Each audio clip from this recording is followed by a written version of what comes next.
Welcome to the Guerrilla Lab podcast, where we talk about marketing, science, business, life, to improve your life, marketing, business, messaging, positioning. Today I'm with David Marzoli, my business partner, that we opened the first Kangen water store in Montreal, in Quebec, actually, Yeah, Montreal, Quebec. and we inaugurated the first franchise in the province. So, without further ado, I'll let you introduce yourself, David. So, like Curlin said, my name is David Marzoli. I've been an entrepreneur for many years. I've gotten a lot of experience in entrepreneurship at different companies in the past, and got involved in the water business. And from there on, saw the opportunity to open up the first franchise in Montreal. We're established in the east end of Montreal on Jerry Street. And yeah, so ever since then we've been moving forward and learning for educating individuals on the aspects of life and aspects of water. Cool. So when you say you've been in entrepreneurship for a long time, what were you doing before like the water business? How did you get into the water business, and how did you get into business in general? At what age? I've always been since a young age. I'd say since I recall the ages of around 10 years old. I would always my It's actually in my bloodstream, as we could say. It's in my DNA as being a Marzoli. My father was in business throughout his whole life. He bought out his boss at the age of 20, and he created an empire business in the clothing business. So I've always been around him. I learned off him a lot. And when I was a young boy at 10 years old, he would bring me like high tech devices, high tech electronics, and I would sell them, and I would make a profit. And then from there, I learned that how to communicate with individuals, getting their interests, and really make them happy at the end of the day, right? So if I was able to supply them and provide them with a product that they didn't have, that for them didn't exist, they didn't have the means of getting it, and I had it, and I was given that opportunity to offer them. So how did you learn to talk, to start connecting and talking and building relationships with people? Because we talked in like a couple days ago, like maybe a week ago before organizing this podcast, that you were a people person. Yeah. That you were really good with people and seeing through like the layers of the onion. So how did you get this good at reading people and understanding their needs and understanding they what they would want as a human? Yeah, it's a lot of I would say, my childhood. I hung around older individuals, so I never had people my own age. And for me, it was all about learning what they knew and not to make the same mistakes as I grew older. So, I would pick their brains. I would have conversations with them. I would see how they would talk to me, and I would go after different groups of individuals. Ones that were in business, the ones that were retired, the ones that were, that had a lot of experience. And within that time as well, I invested in myself. I took time to take courses to understand how to talk better, how to, get the message across, how to really understand the human, I guess we could say, right? Yeah. As you know, and it's nice with everything everything we learn in life. We tend to see, different avenues and ways of speaking to individuals, because not every individual will receive the same message. So you have to filter through and custom yourself when you want to say something to an individual. So how do you make sure when you custom or filter this message to different individuals, how do you make sure that what you're saying is actually true to yourself and aligned to yourself?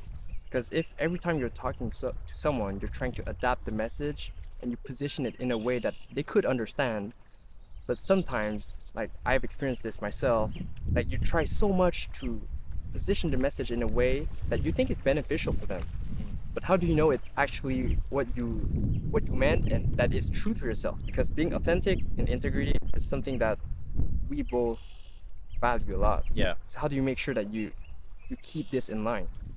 So the way I do it is, when, let's say for example, somebody comes for me for water, or they come for me and ask me questions about the unit, I go and find out about them and not so much about the product. I go and find out why they need it, and I really, I go more of a more of a touching relationship with with the client, and more of a hands-on. So I ask them pertaining questions. I find out if they even need it, if they're even if they're compatible to have this unit. Like maybe they're they heard it through somebody else, or they're not very educated about the machine, or they're not aware about what the water can do. And I just find out through asking questions and learning about them and building a relationship with the client before I even speak about what this machine could help them and give them value for what they're purchasing. Okay, because I hear a lot of times, like, I still have some questions about when people talk about building relationships, networking, or talking with people and understanding them. Relationships, how does one build a relationship? Like, how do you start? Like, okay, you ask questions, but what kind of questions? Like, how do you start a relationship out of nowhere, like from cold? From cold. So uh, you tend to need to know, okay, you do a bit of research behind the person, right? You find out if they enjoy doing a side sport. It could be golfing, it could be running, it could be um, playing billiard, it could be anything like that. And you basically, as you're talking to them, you find an interest that you may like and that they may like as well, and you talk common grounds about those interests. From there on, they seek an interest in you, and you then could speak about what you offer as a business, and you ask them, perhaps we could do like a joint venture, or we could work together closely and see if we could expand. So, like for example, I had a completely cold market. This happened recently. It was the same situation. I didn't know who I was meeting, and I had an opportunity to understand where they were coming from. I saw that they were into sports, into soccer. They were very open to like children meant the world to them, and I saw an opportunity to perhaps work together, do a joint venture, and see if we were able to open up a new market, and that piqued his interest. So from there on, we were able to communicate and go forward with this venture, and future will tell where we'll be. So is that the new venture that you're doing with kids playing soccer? That's correct. Yes. So when we talk about, let's say we meet new people that are cold, how do you make sure that, because when you go to someone and you go out to prospect, the goal is not to manipulate people, right? It's to Yeah. find the right prospects. And we talk about not every prospect is a prospect. But when you talk to someone, we don't want to just be there for them to be a prospect, just because they could be a potential lead. No, exactly. You go there because you want to learn about them. You want to see if you could help them, right? If you're just going there for sale, they'll feel that it's all about energy. So they'll see that all you're doing is your pressure tactics, and you're trying to get that sale, and that sale for you is all it means. When you give that extra boost of customer service towards the person, and you ask them questions that they don't tend to they wouldn't like, it's not normal for them to receive these questions from someone who's trying to sell them something, right? Mm-hmm. And you go there with more of a caring factor, that you're more interested about them as a person than the product. You will gain that confidence and that um, the security of that client towards you, for them to be able to be open to listening to what you have to say to them, to offer. Okay. So how do you create those questions? Like, where are they coming from? Like, you said it's caring for them, but how do you care for someone you don't know? So again, like you just it's just random questions you ask them. Like, what are you guys into? You know, what do you do for a living? What do you have? If it's pertaining water and pertaining what I do, I ask them. You know, for example, like what got you curious to come to the store today? What have you heard about this water? Is there anything in your life that you're trying to ameliorate? Is there something that or maybe a family member of yours that may have something that you're trying to avoid, happening? So it's just constant questions, and the responses you get from that response, you then root it out to a new question, and it's usually the same question you ask, and you get them to open up.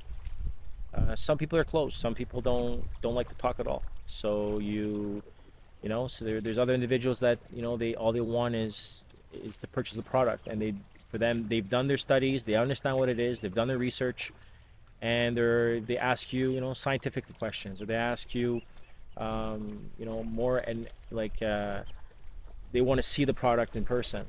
So that's why we have the store, and that's why people come and they ask us anything we have, right? So if they ask me a question that I don't have the answer to, I won't give them a bogus response. I'll let them know I'll do my research first, or I'll be able to provide them the responses that they need through another source, because um, I'm not one to make up. I'm not one to just sell a unit to sell a unit. I'm there really for the the education behind water, and the end results that they may receive from it. Okay. So when you talk about making sure that you're understanding the person, is it coming from a lens of empathy or just trying to understand them? Like, what are their needs? Do they really need this? And once you understand if they need it or not, how do you proceed with selling? Because we have a background of sales, and Yeah. we've trained together, and we've went to like Vancouver for masterminds. So how do you see sales and people? Like, what's the relationship between sales and people? Okay. So with what we've known, what we studied, we have, like, we could say there's four types of individuals, right? And those, you know, we're able to like, you basically go with, if you wanted it to be simplified, you would go after individuals that may be in the same four types as you are, right?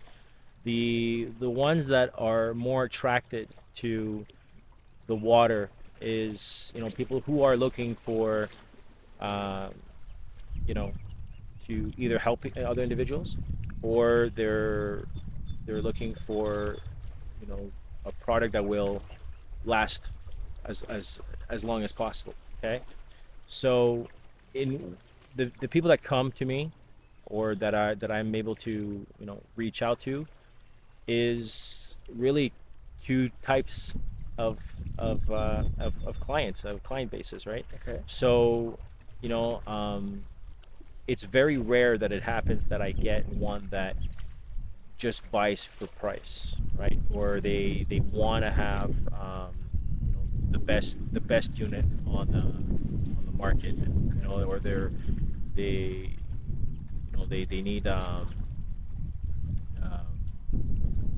do you say it? Like, price for them is a factor. Okay, so it's like I said earlier, it's a lot of education, but at the same time, once they understand, like the ones that are cold about it, and they use price as a reason not to purchase, the moment that they're more educated and they understand the value and they understand the benefits, the price value for them no longer exists, because they value more what they're putting in their body opposed to the price tag. So they tend to they'll either kick into a monthly trial that we offer, or they'll eventually get themselves a unit. Okay. So it's people. What are the two kinds of people that you've mentioned? So, is it people that do business, and then there are people that care about their health, or people that have both. So what Yeah. kind of avatar or consumer vertical would we be going after? Let's say if we were to do some kind of marketing, who are we targeting, and what are those people? Who are those people? So the so if you want to have someone who's going to focus on business and helping people, right? You have the avatar, as we call them. Um, that's what we studied together. Is would be, the caring type would be a pearl, right? The pearls are more caring type individuals. Uh, the with a little bit of I would say ruby in them, right? To understand that they want to they want to be able to grow, and then they have a little entrepreneurial mindset.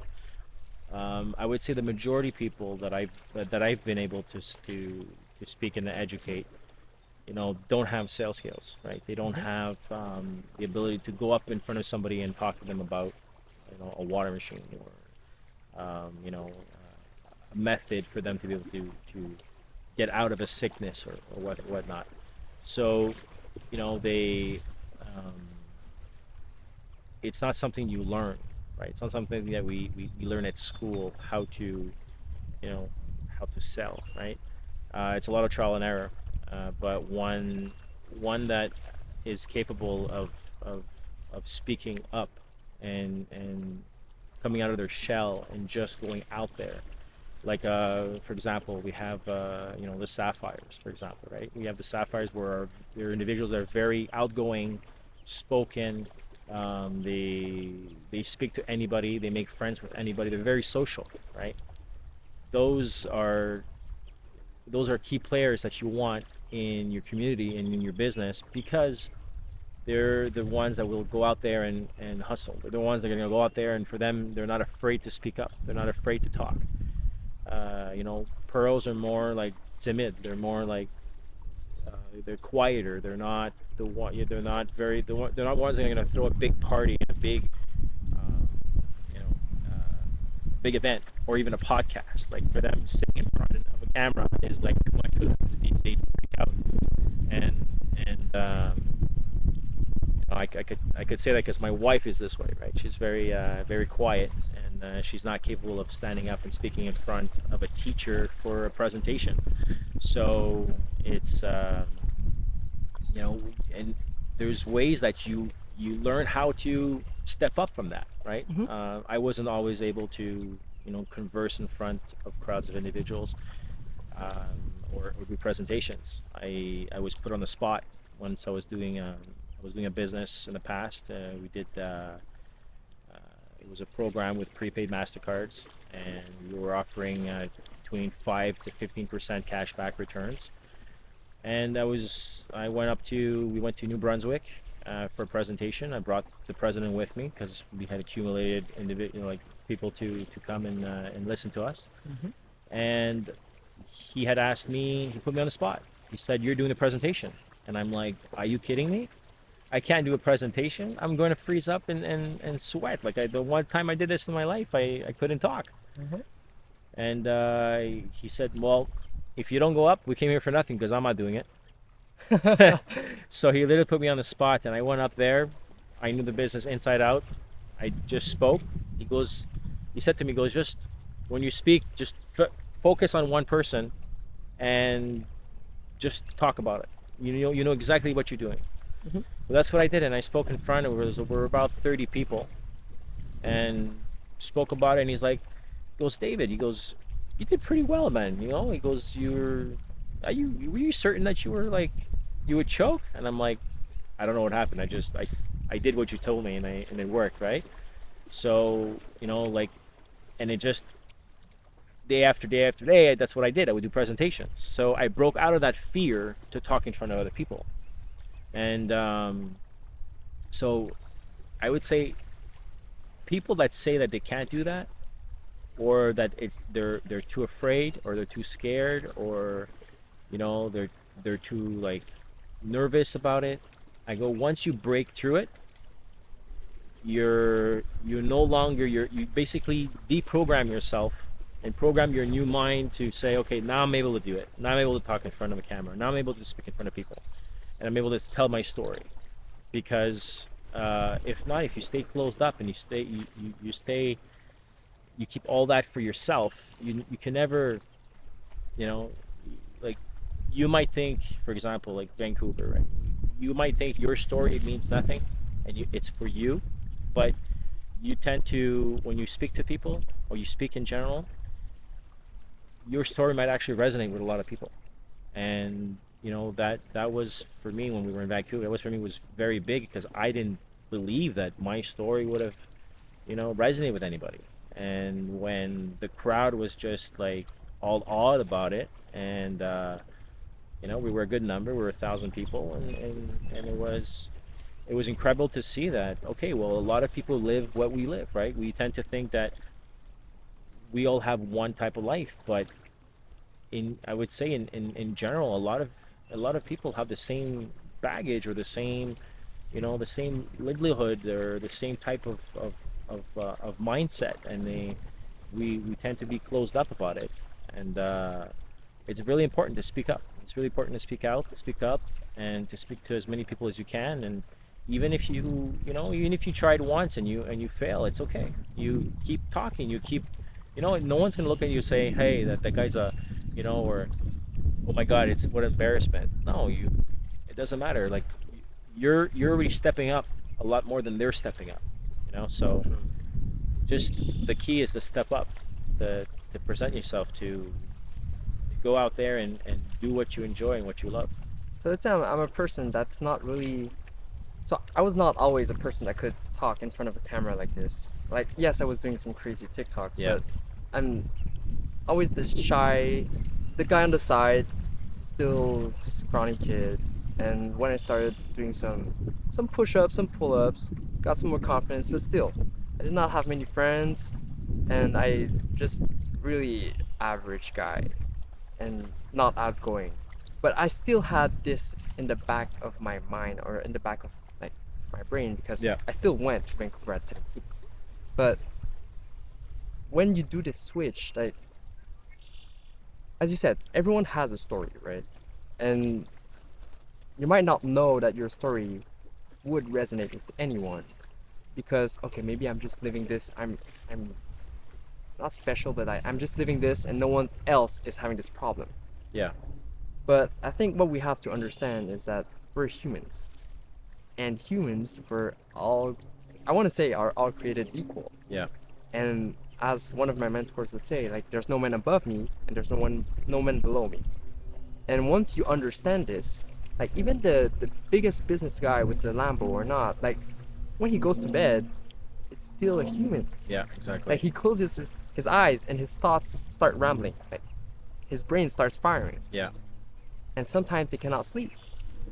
So when you start talking with people as human beings, and you start sharing your story as a person, I think it relates to you going on stage in front of 1,000 people and just bawling it out. So what was your thought process when you went on that stage and you just shared all of that? Like, if you want to share about that, like, what was the genesis of this? Where was that coming from? Because there was a lot of energy. Yeah, it was a lot of energy. It was a lot of pain as well. Um, you know, a lot of it, came from my childhood, and from how my, what would say, my old man was with me, as I was growing up. So, and a lot of what I was seeing that was going on in the family. So, um, a lot of that weight, as a childhood, growing up in adulthood, you know, kept on. It was something that I never released, and I never let go. And I would say forgiveness is powerful. If you're capable of forgiving someone that is very close to you, and you know, there's, like, for example, there's no manual for parenthood, right? So that's a lot of trial and error as you're a parent, and when you take a moment and you set aside that time and you speak to your your parent or your significant other, for an example, it's important to speak up, to really talk about how you feel, because you know not everyone understands how you feel, right? um, for me, like, I tend to have a poker face, so it's very hard for people to read me. And um, it's they don't know if I'm, sad, or if I'm, having a good day or a bad day. I'm always the same. I always Yeah. have the same face, right? So so it's hard for them to be like, oh, I thought you were happy today. Well, and then tomorrow it's like, hey, you look sad. I'm like, well, I'm good. I'm Yeah. good. I'm happy, man. So so it's important to speak up. It's important to take the time. You have grudges against people, just don't live with that, right? Don't keep that inside. Speak up. Speak about it. And even if you're speaking to someone who's close to you that you care about, and they don't have the reaction that you expect them to have, well, as long as you got your message out and your message across, that's the most important. If you're capable of saying, okay, now I just let go of 1,000 pounds of emotions in my mind and in my body that I'm able to release because I took that time to forgive them. Um, it's the best gift to give yourself. So how do you forgive them? Like, are you forgiving them? Are you forgiving you? Or like, how do you remove this weight? So a lot of people, like even myself, like until a couple of months ago, Yeah, had this huge weight. Like everyone has weights on their yeah, shoulders. You just can't see it. And especially with people like me and you, that we can have a poker face, and that it's, well, me, it was more of lies. Like I had a poker face of lies. Like I could lie in your face just like that. yeah, And if you're telling me that you had this poker face, and people like us, and I'm sure a lot of other people have this poker face or easy lies, they have weights, but it's, you cannot imagine the weight that they have on yeah. their shoulders. So how do you forgive one others but yourself? Because it's like, Yeah, you have to. So it's a lot of self education. It's a lot of taking time for you, taking time to understand the root of why you're lying. Uh, you know, what do you what's the facade? What don't you want people to see? Is it all in your mind? Are you just creating yourself this facade that you think that you need to show a certain type of individual because you want to fit in? What is the root of the like? Where does it come from? Once you understand the root of where the où ça a déclenché, you're capable of starting to give yourself forgiveness, and you tell yourself, from this day on, I'll be true, right? And once you're capable of doing that, then you could start forgiving other people, because you can't forgive somebody if you're consistently doing the same thing to others. So you have to be true to you and true to others, and once you attain that, forgiveness is something that is doable. so being true to you, let's talk about that. Being true to you is being authentic, aligned. Is, would you agree on that? Being true to yourself, yeah, is having no, like, is being able to be in the present. And when you're being vulnerable, when you're asked something, and you're able to say and speak the truth about it, and not hide behind the bushes and give some random answer because you're hiding and you don't want to talk about it. When you're capable of just being straight up and saying it, Mm-hmm. you're being true to yourself. Because I'm thinking about the, like the mask that people put on, and I also put on. Like when you pick up the mirror, a lot of times you have, like you see yourself, but sometimes it's not really yourself. Yeah. right? You're seeing this mask of just every the stories that you've told yourself, Yeah. and you're not sure if it is really you or not. Is it the story you've told your parents, your friends? It's not. You're not being true to you. Yeah. And when we talk about people putting up this facade, I feel like it's kind of like overcompensating. Say if you're someone that's really vulnerable, emotional, and you put on this facade of this confident person that doesn't care about anything, and people see you as this person that doesn't care about anything, but the time that you show your true self, you're like, oh, you're weak, or oh, you're not like you used to be. But it's actually you being true to you. Yeah. So when you remove these masks or this facade, how do you make sure that maybe it's inevitable, but how do you make sure that Inevitable. inevitable? Yeah. How do you make sure that people don't bring you back down to this facade? Because once you raise up, like the crab in the bucket, like people are gonna bring you down. Yeah. People are gonna be like, oh, this is not you. Like all these years, this is not what you've told me, and you just changed. How do you make sure that your circle is helping you grow? Like, how do you make sure that the people around you are make sense? So, out of a lot of courses and a lot of reading, some friends will stay in your life forever, and some others will go away, right? Yeah. So, you know, if you, well, I had heard one time, show me your 5 friends and I'll show you your future, right? I could tell you that's really true. So if you hang around the same people that keep weighing you down, and you're not able to find other people that are gonna help you grow, you'll always remain where you are. Even if you become true to yourself and you're real, and you've learned who you are, who Kirkland is, who am I, right?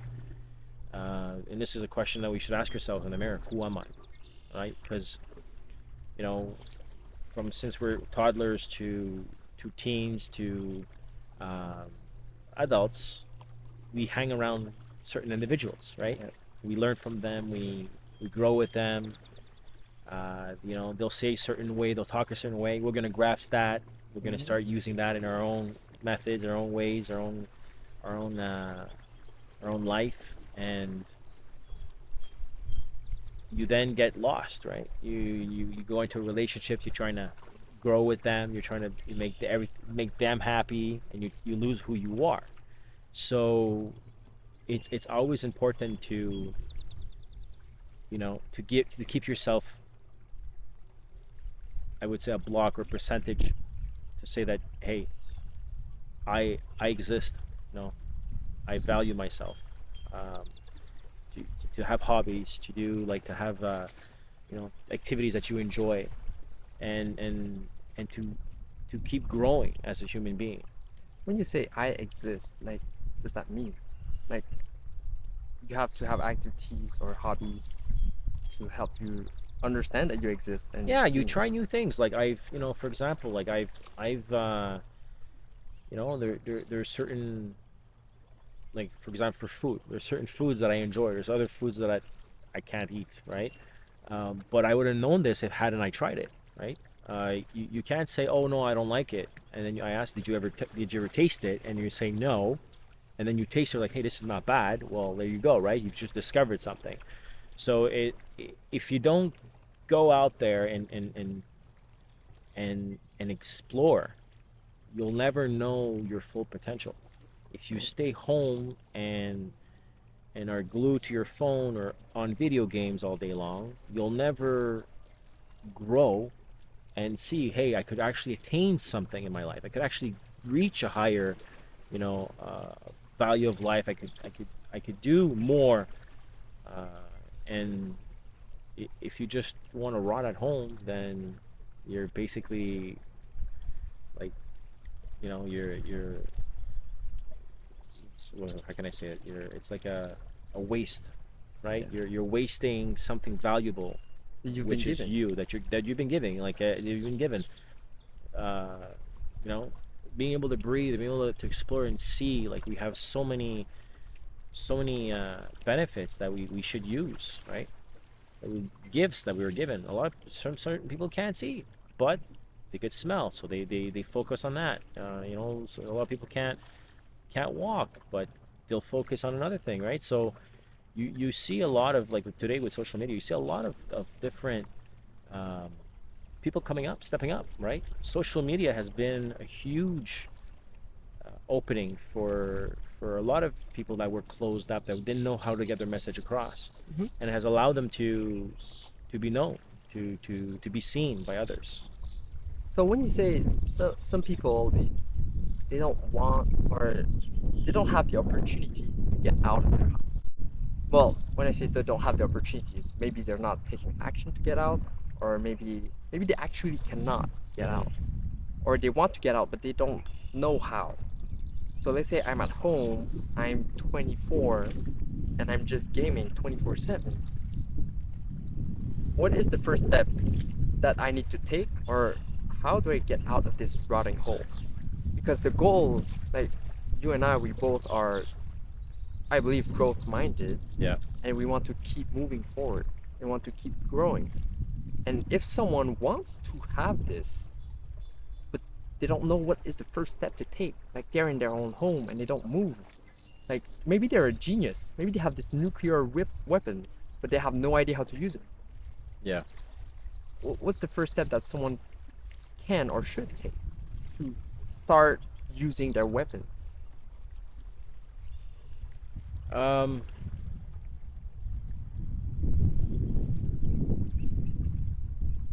I could use my, let's say here, as another someone that I know, my godson, right? He used to always be gaming. I would go to his place. He'd be on the computer gaming, um, and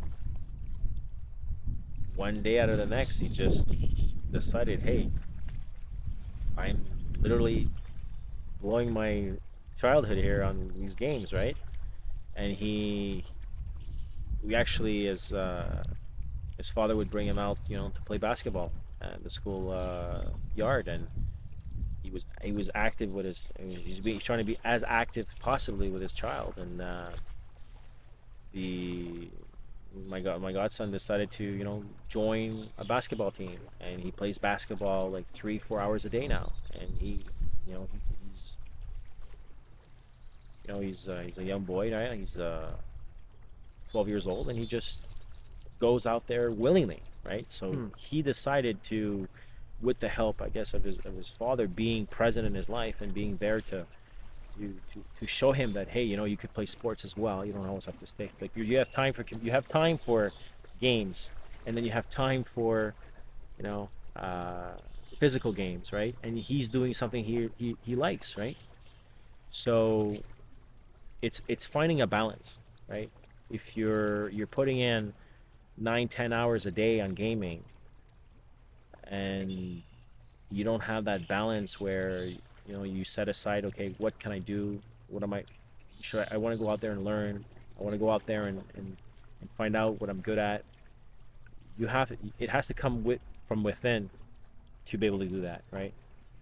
If there's no education or a push from somebody else, like to say, hey, you know, you could do something else than gaming, let's go try something else together, Yeah. right?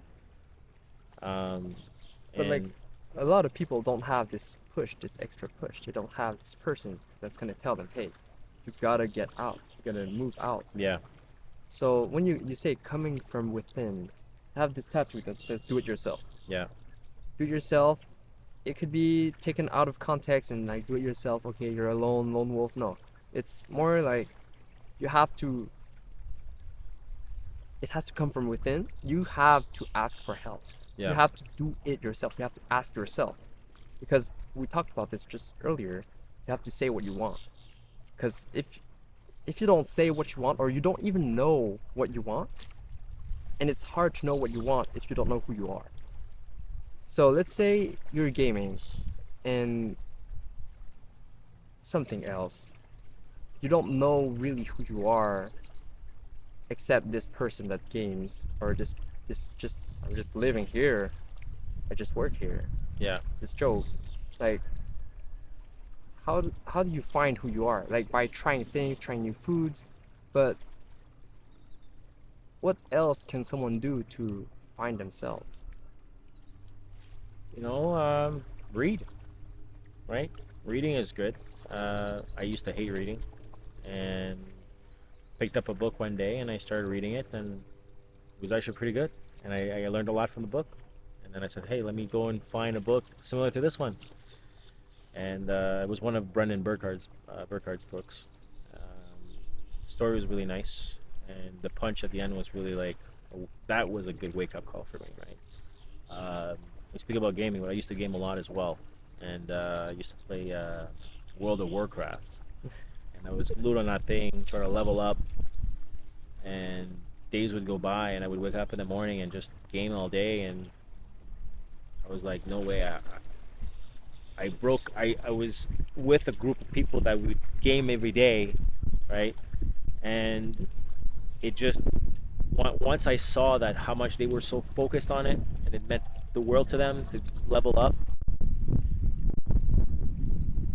I took a step back and I was like, Cespipolo. Like I can't be spending all these hours on a game to try and level up, and it gives me nothing in real life, right? I was like, I wasn't making money with this, so it's not making any sense to me. So and I could honestly say I haven't touched like a online game for like 10 years. I haven't done it Why? because,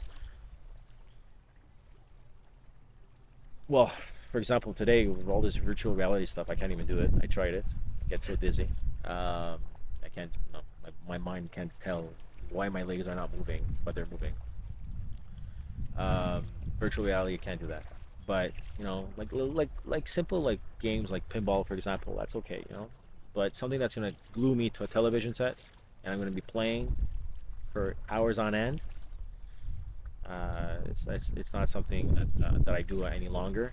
Um, I'd rather, I found interest to listen to, you know, the audiobook, to listen to other people speak, and try and grasp what they've learned and apply into my life today. Mm.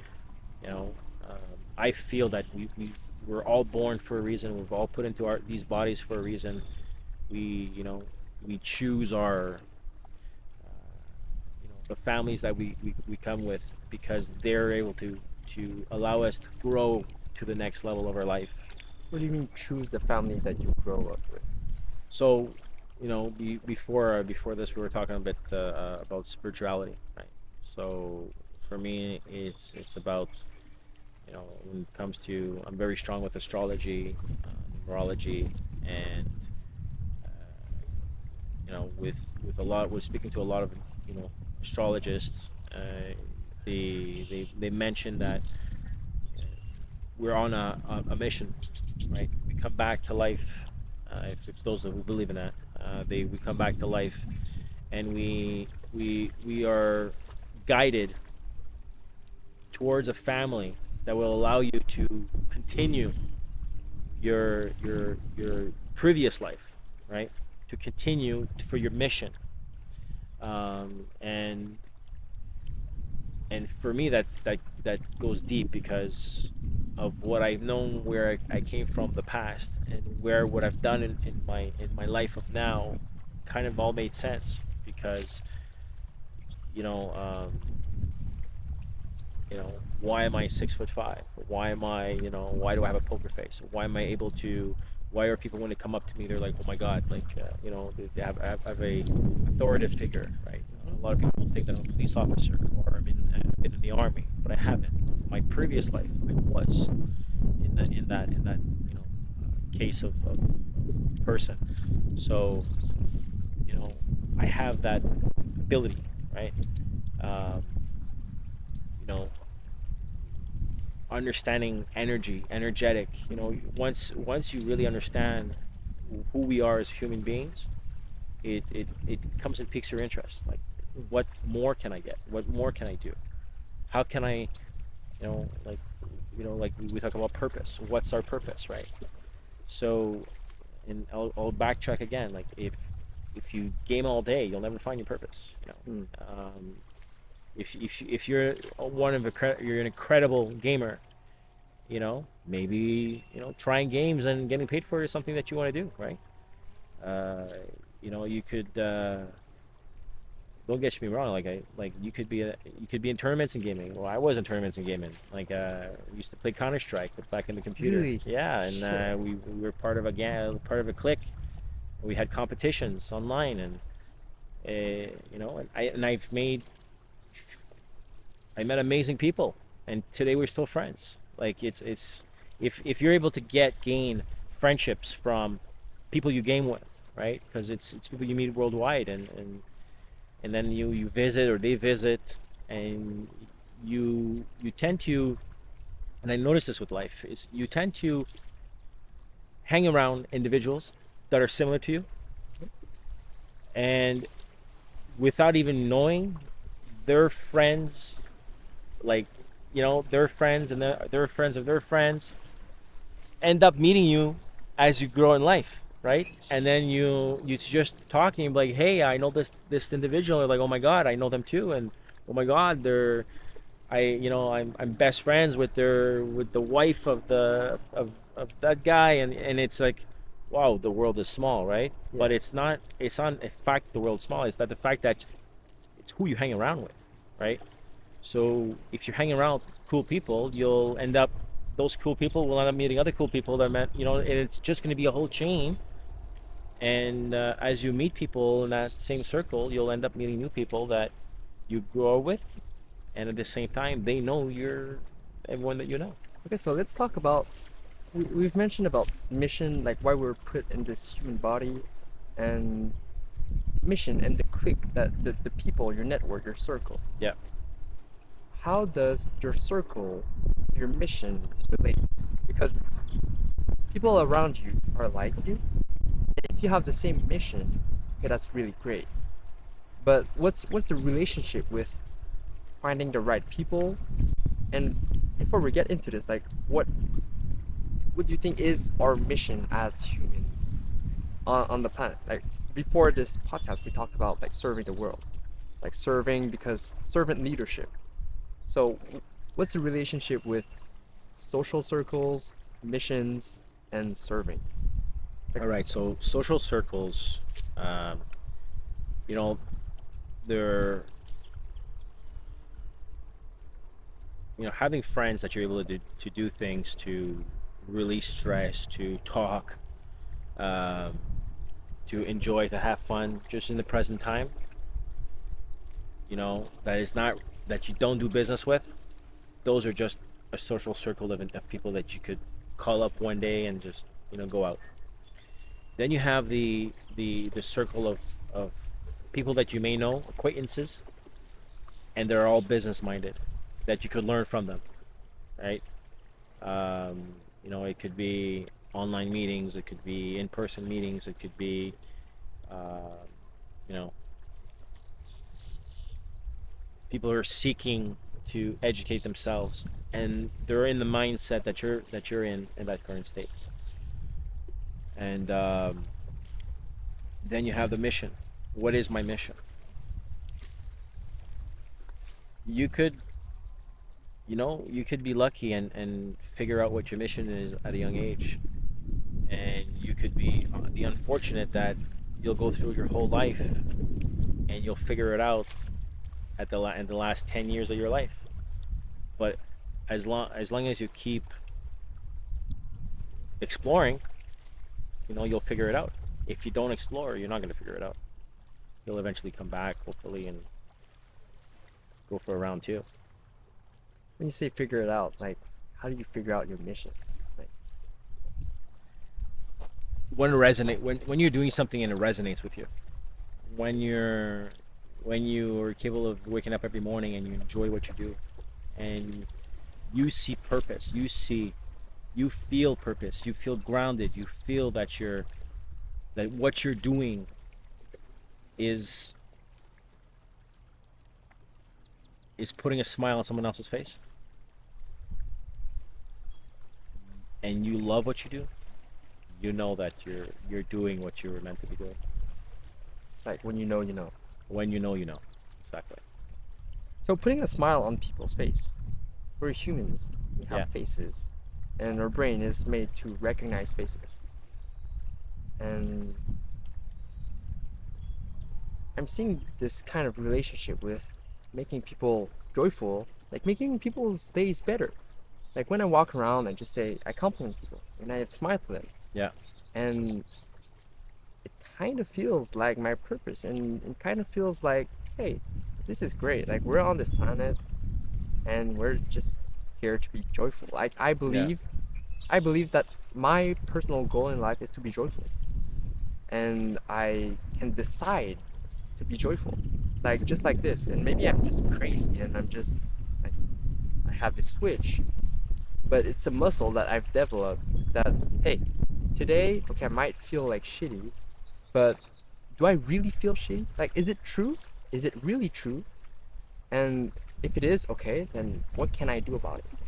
If I can do nothing about it, and I actually just have an arm cut off and I cannot do anything about it, then let's just rest Yeah. and just live life. So I'm seeing this relationship with, like, what do you think about predestination? Like everything already planned for you, and like you just have to execute. Or what's your view on free will and predestination? Predestination, like a manual, right? Yeah, You'd read a manual. Okay, day one, this is what I do. Day two, this is what I do. exactly. Um,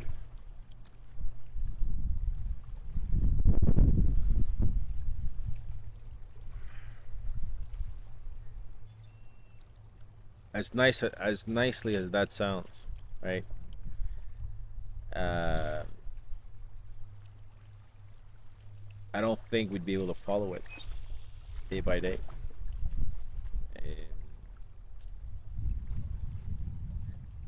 And, like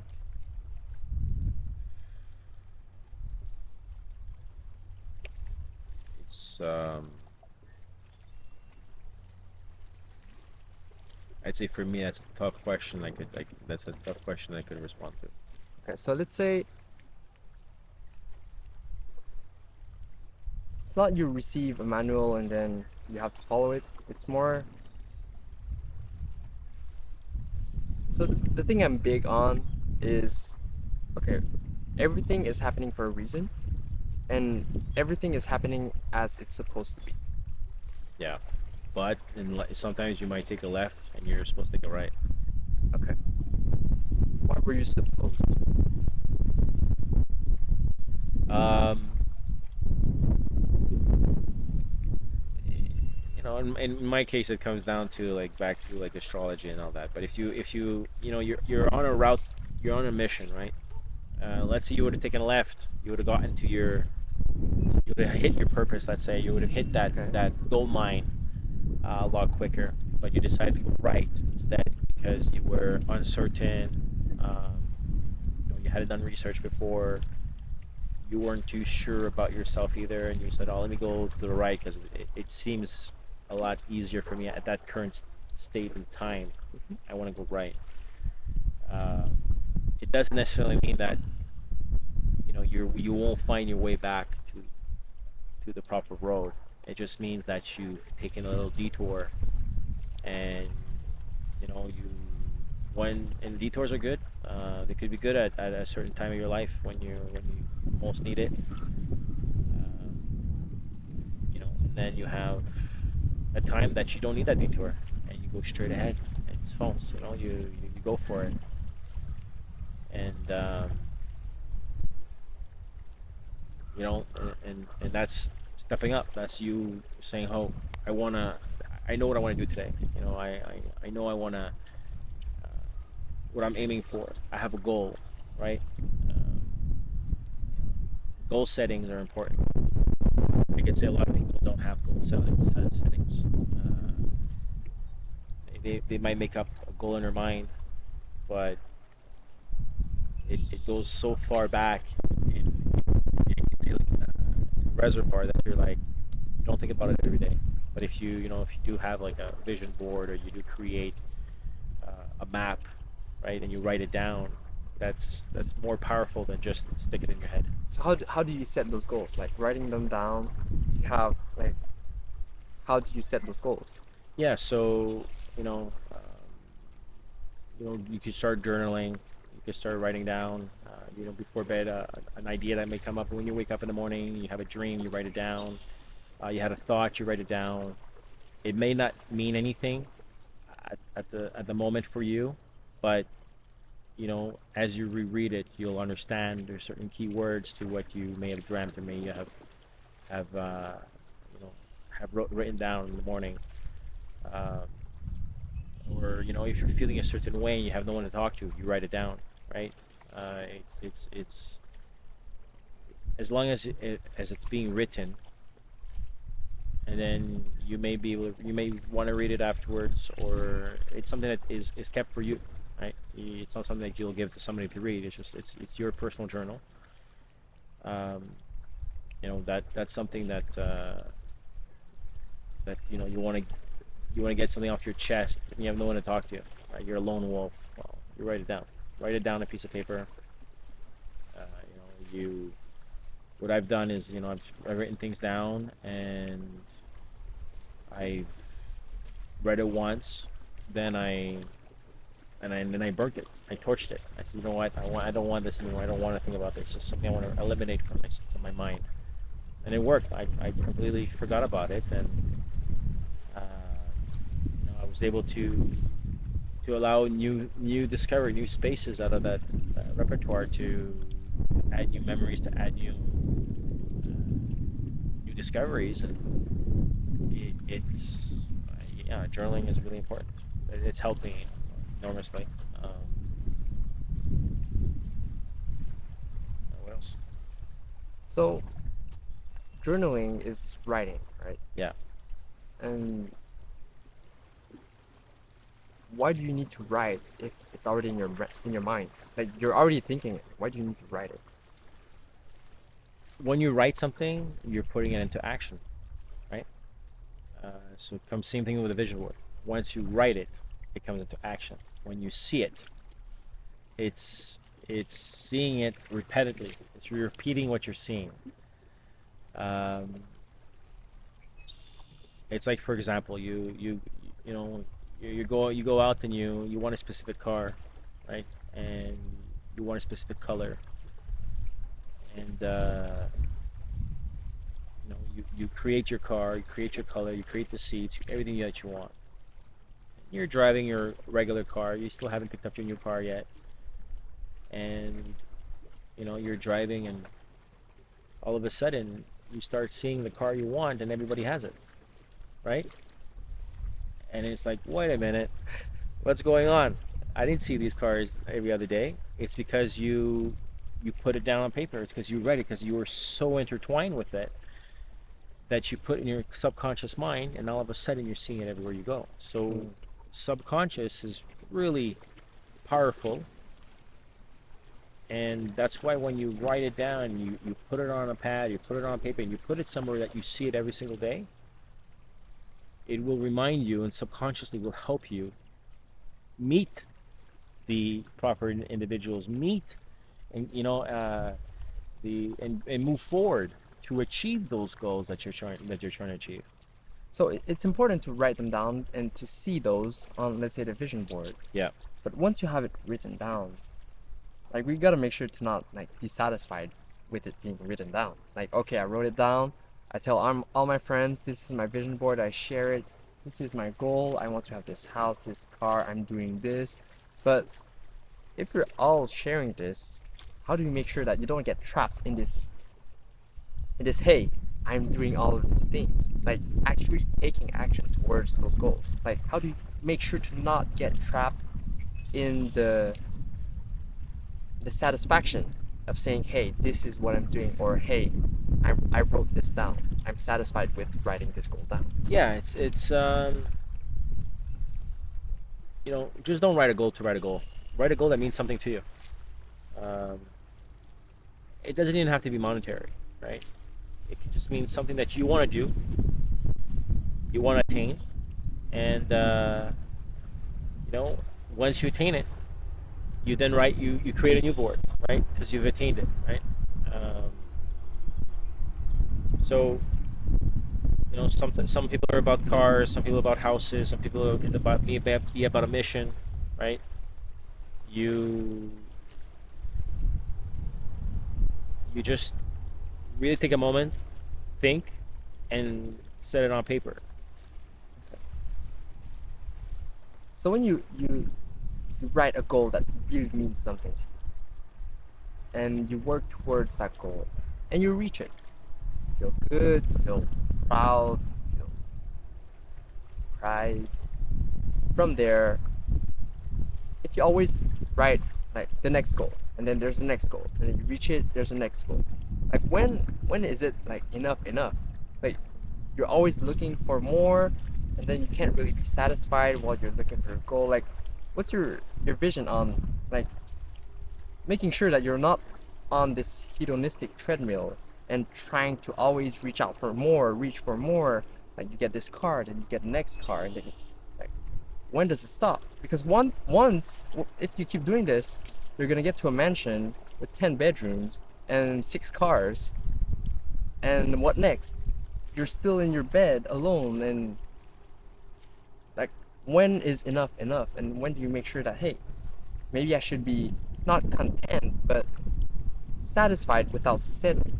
Maybe settling, I don't know. Like what where is the balance in there? Yeah, so like the balance when it comes to balancing, it's really important to you have your goals, monetary, let's say.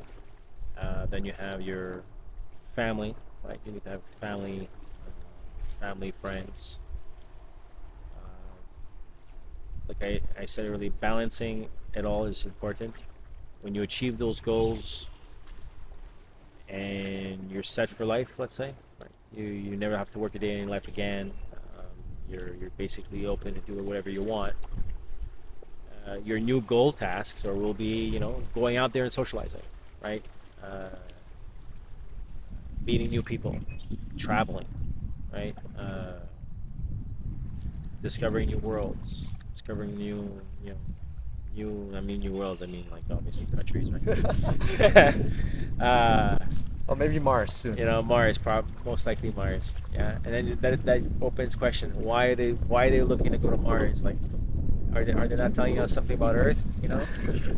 Uh, but right, it's like, for example, like you take Elon Musk, right? Like what his mission is is to go and build a space station, right? But then what's next once that's done? Because I think they're not too far from there, right?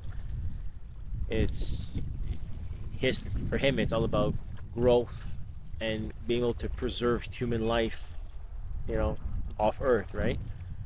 Uh, so so yeah, you attain a certain goal in life.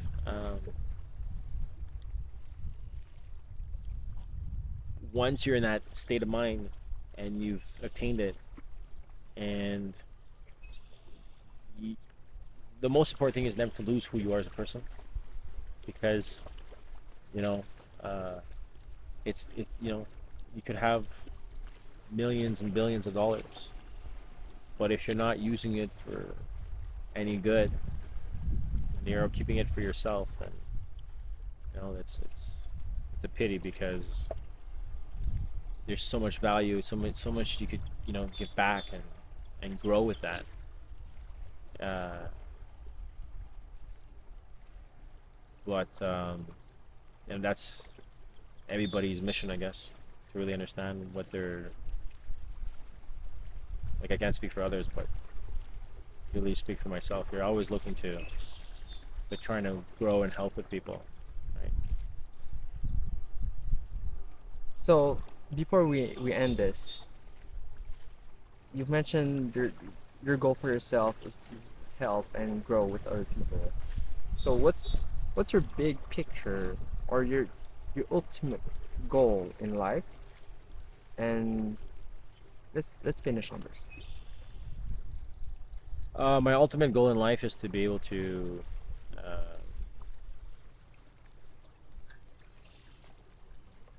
educate. Uh, like, my passion is in my water business, so I'm really passionate about it, and to help others that may not know that they have that potential, and help them grow within their lives, and maybe help them grow financially if I'm capable of doing that. Um, it is something that really touches home for me, and giving back. So it's mostly my mission is that I really feel that you know connecting people together, uh, connecting connections, uh, growing with someone, you know, helping them any way I can, right? Uh, Learning from them, or learning from me. It's something that I wanna be able to provide moving forward, and and live a peaceful life with my wife and kids. Amazing. So to actually finish this podcast, to really finish this podcast, can you end on two words? Well, not just two words, but last words. One for your business, Yep. and the other one for any last word that you would like to tell everyone watching this. For my business, we, as I mentioned earlier, we're the old Kangen store, first Kangen store in Montreal. We're situated at 7415 Jerry East. We're open 3 days a week from 12 to 6 p.m. and every off day on appointment only, weekends included. And everybody's welcome to come and try the water. We'll compliment you with a 5 liter bag of water on the house. And personally, I'd say step up and get out there, speak to people. Don't be afraid. Don't be shy. Um, just talk. Be open to people. They'll listen, and you might hit someone who's gonna help you grow into your growth of life. So where can people find you? Uh, you guys could find me on Instagram at Kangen Montreal, and on uh, The store? yeah, at the store, obviously. But you could also reach us at okangenwater.com. It's our website. But those are the two social medias that we use. Yeah, Awesome. Well, thank you so much, David. you're welcome. We'll talk soon, and I hope you guys enjoyed it. It's the Guerrilla Lab podcast number 18 something, and we will see each other soon. All right. Bye. Bye bye now.